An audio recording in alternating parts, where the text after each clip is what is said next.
Smile please YouTube ఛానల్కి స్వాగతం. ఈ పెద్ద వీడియో చూడండి. గత కొన్ని రోజులుగా మన చిత్తూరు నగరంలో ఎంజే స్ట్రీట్ వద్ద ఒక నడవలేని స్థితిలో ఉన్నా కూడా జాలిపడి చాలామంది వెళ్తూ వస్తూ చూస్తూ ఉంటూ వెళ్ళకుండా ఆమె ఏం అడుగుతుందో అది తీసి ఇచ్చి వెళ్తూ ఉంటారు.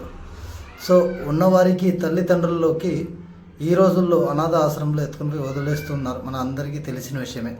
ఇలాంటి వారికి ఎవరు చూసుకుంటారంటే చాలామంది మహానుభావులు ఉన్నారు.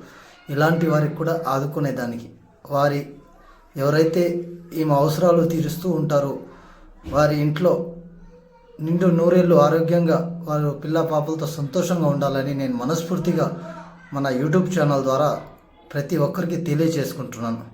ఎవరికైతే తల్లిదండ్రులు ఉండారో వారికి జాగ్రత్తగా చూసుకొని వారికి కావాల్సిన అన్ని వసతులు చేపిస్తారని మనస్ఫూర్తిగా కోరుకుంటున్నాను. ఎందుకంటే తల్లిదండ్రులు లేని వాళ్ళకి పోయి అడిగితే తెలుస్తుంది ఆ బాధ ఏమంటే.